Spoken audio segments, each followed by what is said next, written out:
right, welcome to DC to B Revolution, where we think big to live large. I'm Noah Voles, and today I have a great opportunity to talk with one of the grandfathers of chiropractic, an incredible man, Dr. Jack Bourla. So thanks for being here. Thanks for having me.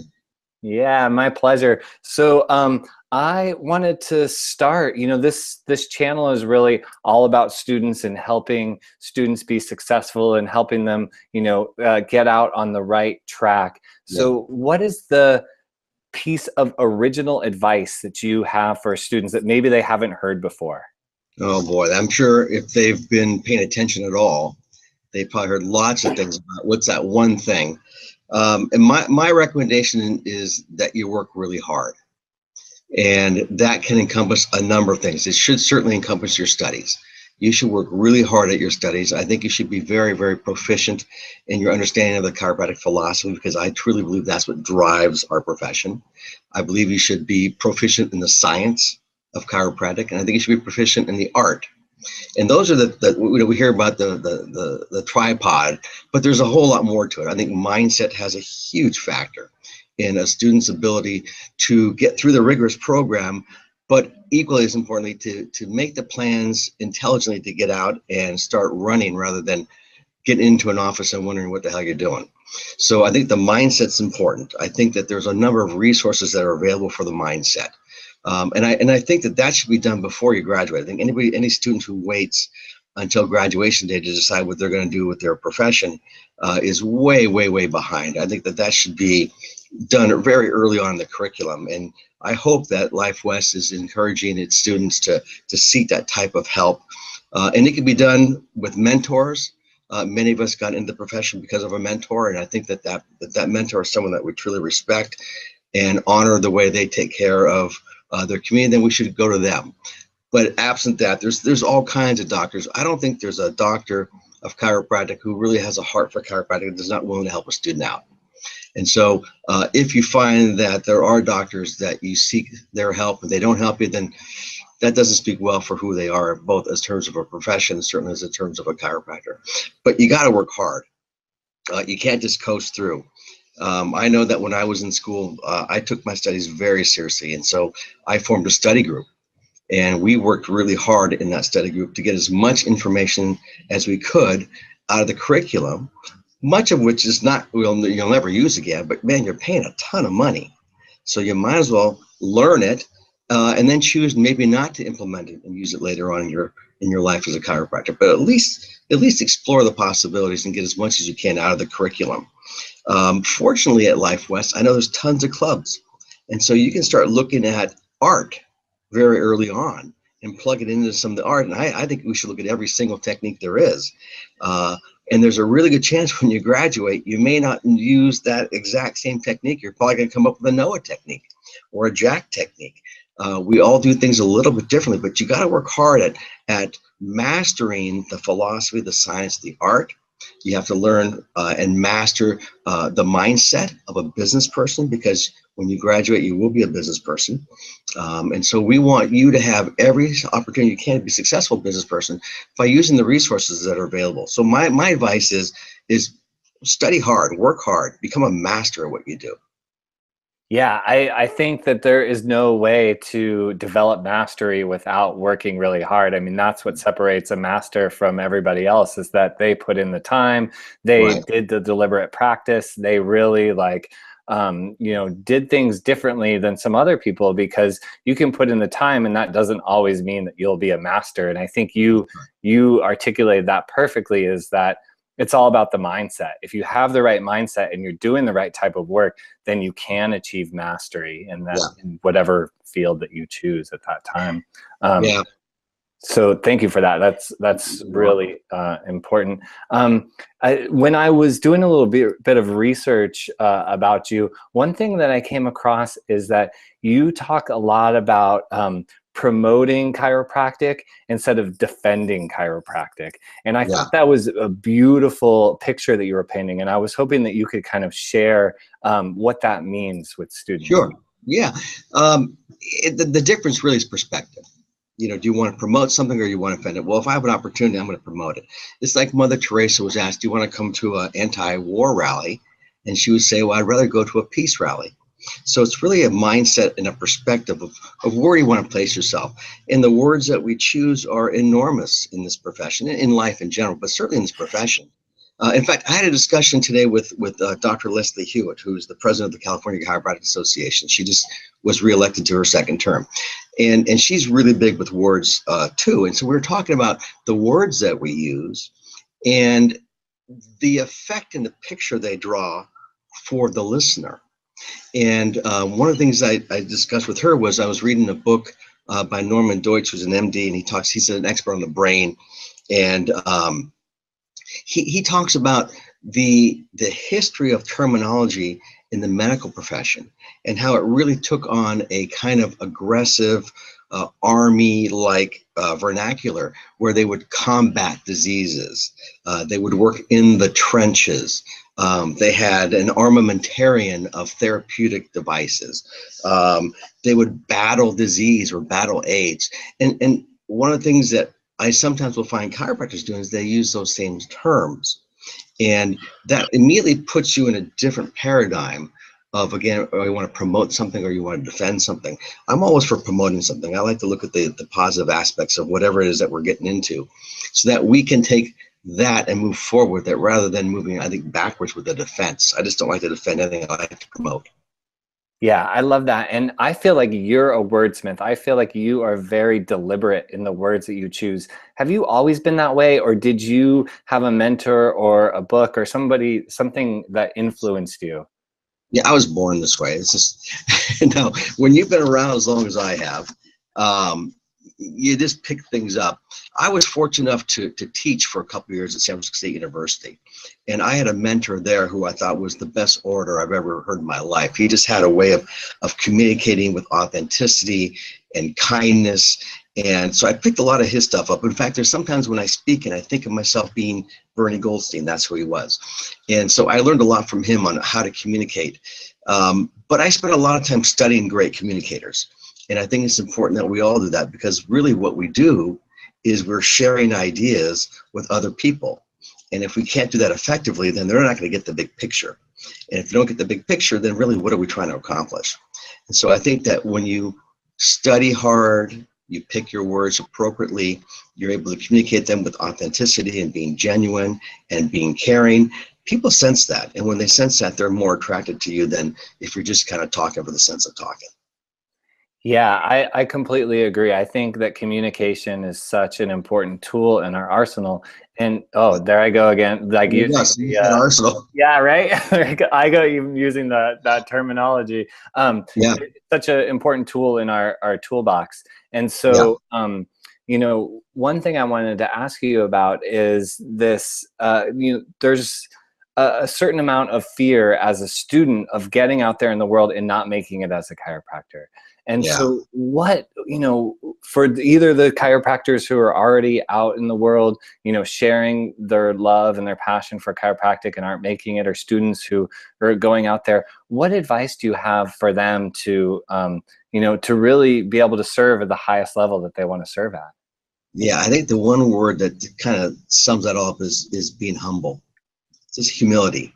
I think the problem we have, and I certainly had this too when I was a student, I was an older student. I went back to school when I was 39, and I graduated when I was 42. So I was a lot older than many of my classmates. But the one thing that we tend to graduate with is the sense that we know it all. And the truth is that we know what we've learned, but we don't know it all. And there are a lot of people out there who do know. And so this is, again, we're going back to the mentor. It's important to recognize your strengths. It's also important to recognize where you're not so strong. And when you're not so strong, then to find someone who is willing to take you in and help you. And again, I think that most doctors are of the mindset that they'd like to help, because if we truly love this profession, then we're going to do all that we can to make sure that the members of the profession grow and are strong. And so I think that the attitude of a student is one that they should really be humble and thirsty and hungry for the help of the more knowledgeable. And there's lots of them out there. I mean, you can hire coaches. You can just start hanging out with people. I think, you know, they say, look at the 5 people that you hang out with, and you kind of, you know who you are. You know, hang out with different people. If you're not getting to where you want to be, then hang out with different people. Yeah, completely. I think, you know, what is that? You're the average of the 5 people that you hang out with, you know, and Yeah. so if you are taking it upon yourself to find mentors, you know, to find people that can influence you in positive ways, then Yeah. you're, you know, you're much more likely to be successful. Surround yourself with successful people, right? And that will rub it off on you, and you'll be able to see all the different ways that they interact and that they live their life that will help you to be more successful. And part of the reason I started this project was to ask better questions, because I think being a perpetual student and asking the right questions is such an art form. And Yeah. so I hope that this project allows me to do more of that. Well, So if I could just add one more thing to what you just said, and that is, we're always a student. I'm a student. I'm taking a course by the American Academy of Chiropractic Philosophers to further my knowledge of chiropractic philosophy. And I'm 62 years old, almost 62 years old. I know I look great, but I'm almost 62. never would have guessed. I know you would have guessed in early 30s, I'm sure. But we're constantly learning, and if you're not, then you're really going to be stagnant. And I think that there's plenty of opportunities for us to grow and learn and surround ourselves with people, but you got to get out of the way. You got to get out of your own way. You got to go to some seminars, and not necessarily the raw seminars, although there's nothing wrong with those, but the ones of substance, the ones that have content, the ones that have on their platform speakers who you respect and who you think you can learn something from, and go to those. And as a student, I mean, you always get a student fee, and sometimes they even take care of it for you. But you got to get out there and rub elbows with the people who have the experience, who you respect.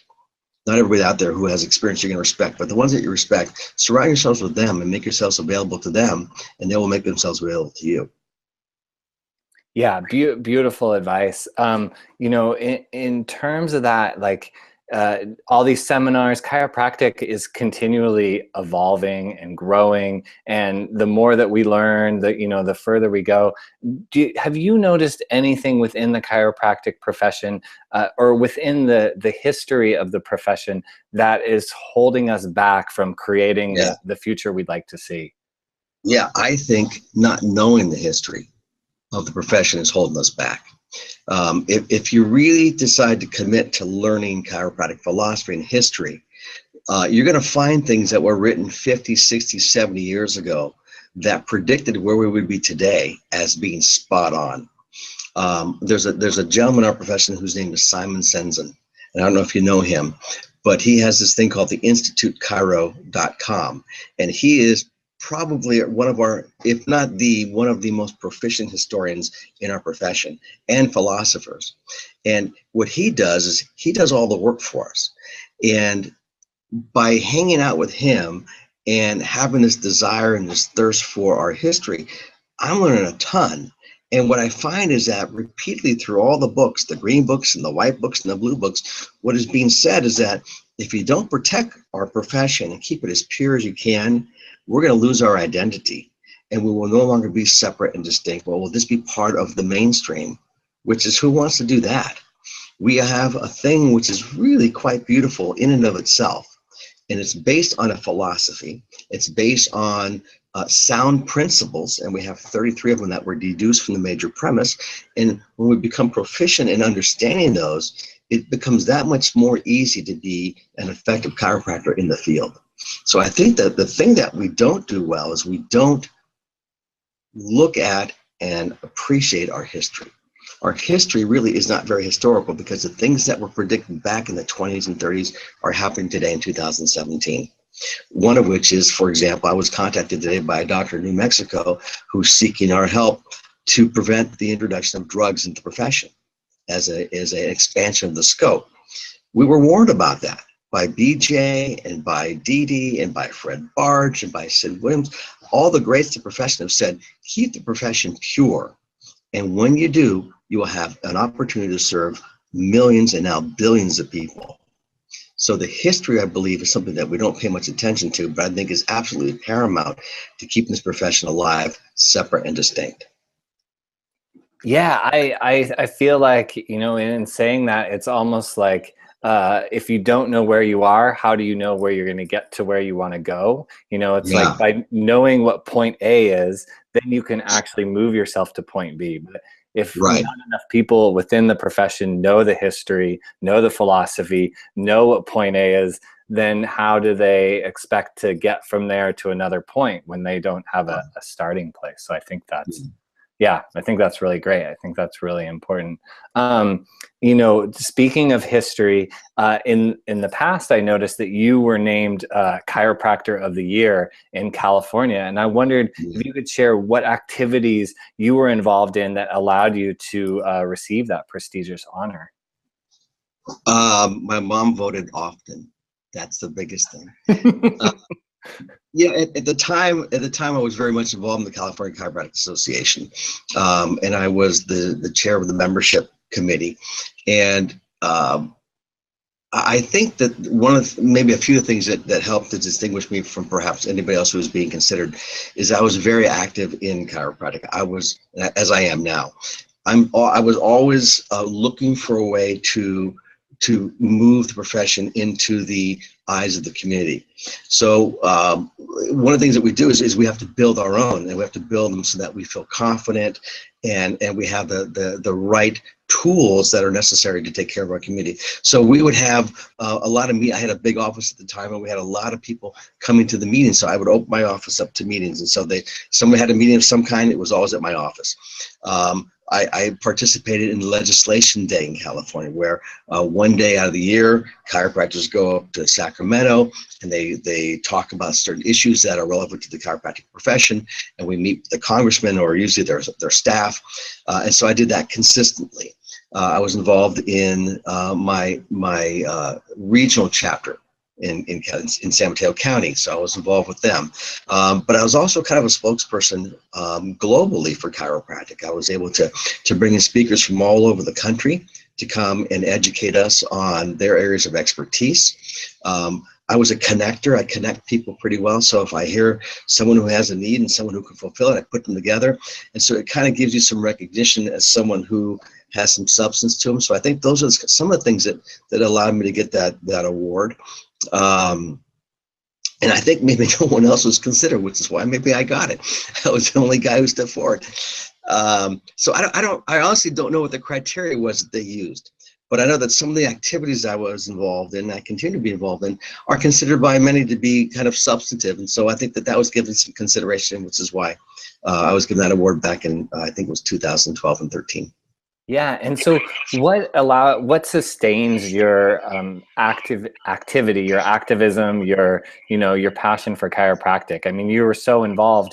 What was it that allowed you to be so involved? Well, it's a great story. I don't know how much more time we have, but I'll try to make it an abbreviated story. In fact, I just sent out a newsletter to our patients, and this was part of the story. So the reason I'm so passionate about chiropractic is because it has a personal effect on my life.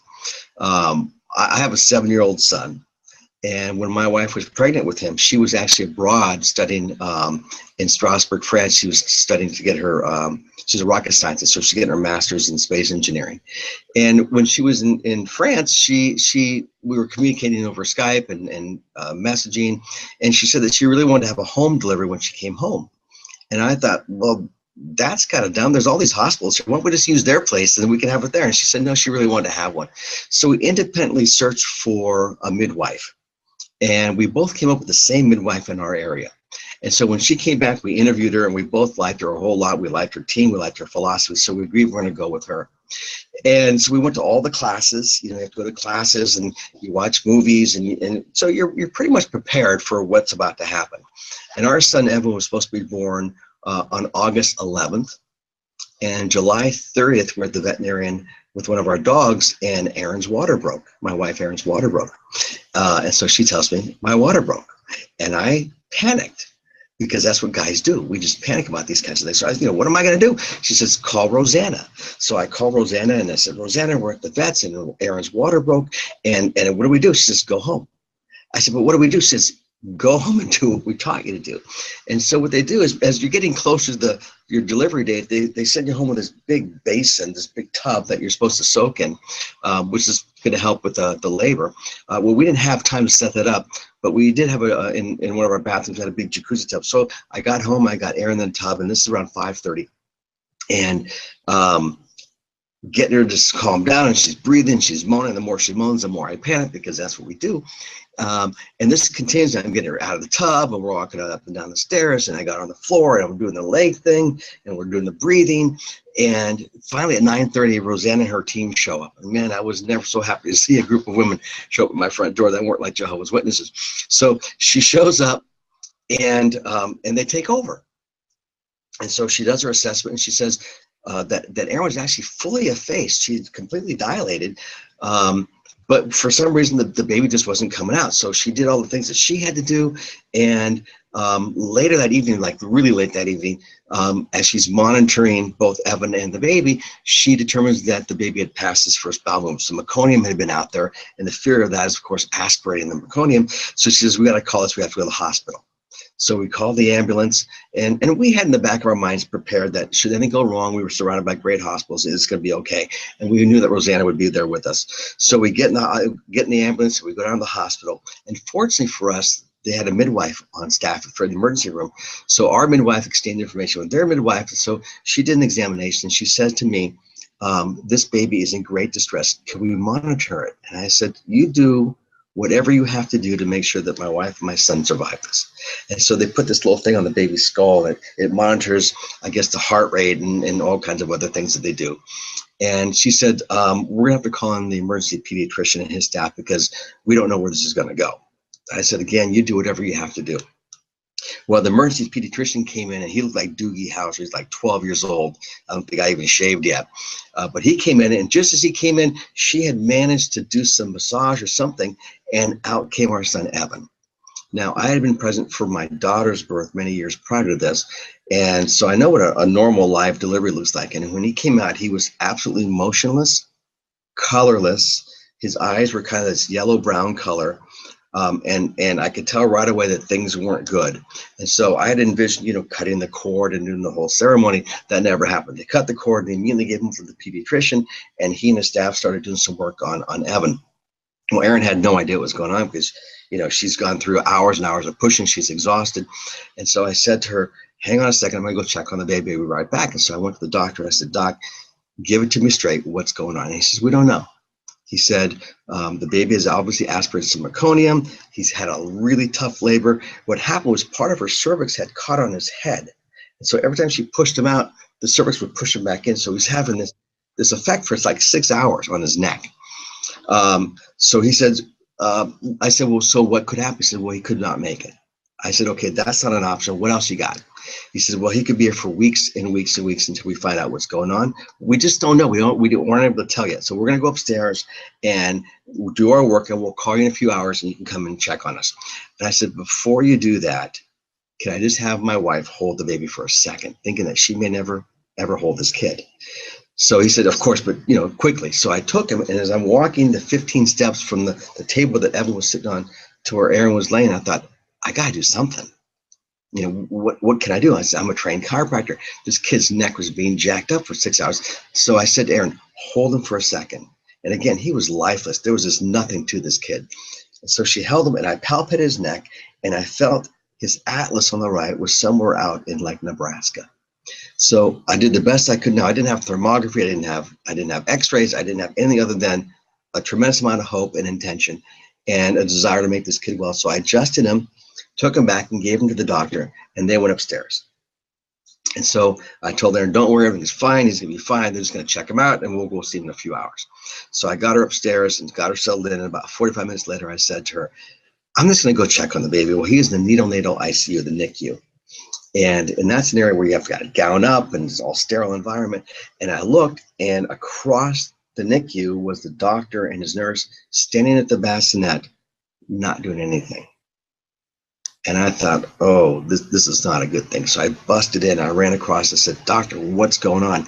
And he said to me, we don't know what happened, but he's completely normal. His APGAR score is 9+. He's breathing on his own. His lungs are clear. His eyes are clear. You can take him. So I took that kid and I went back to see his mom. And as I was walking with the kid to see Aaron, I thought to myself, what if the only reason that I ever went to chiropractic school was to deliver that one adjustment?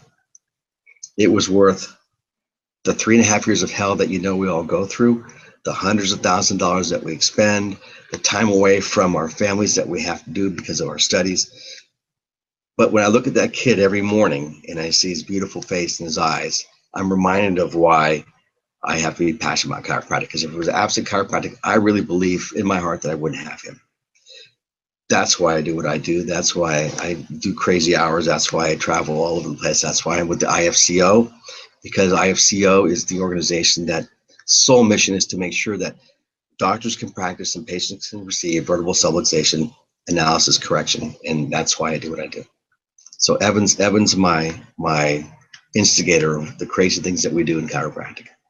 Oh, I'm so glad I asked. That's just such a compelling and powerful and beautiful story. And Thanks. Thank you. You're welcome. Yeah.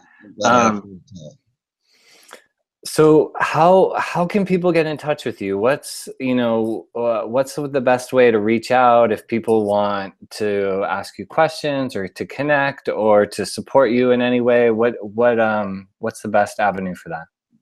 Email is great. It's drjackbourla@gmail.com.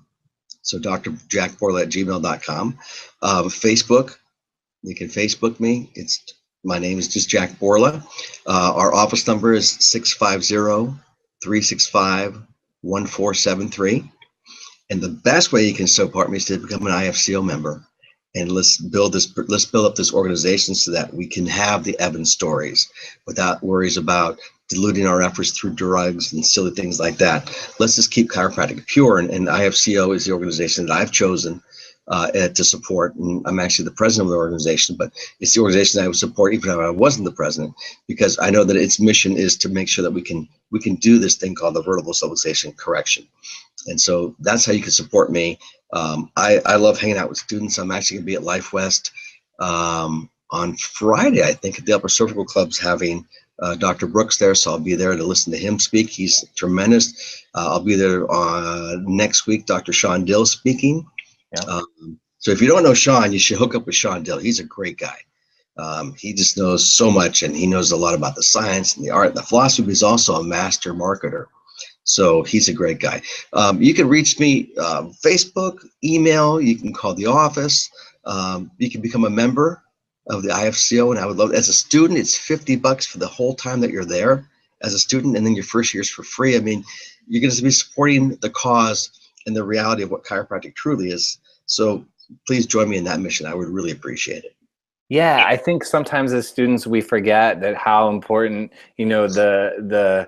the grassroots network, the web that is supporting us and holding us up. It's almost like the trampoline that we get to bounce on as students. I think sometimes we forget about that. And I know that IFCO is really committed to, spreading the message of chiropractic and supporting us in all these unseen ways. And so I would just reiterate that call to any student to really, what an easy way to get involved and what a really affordable way to get involved. So. Yeah, and you're afforded the opportunity to actually be with people who think like-mindedly.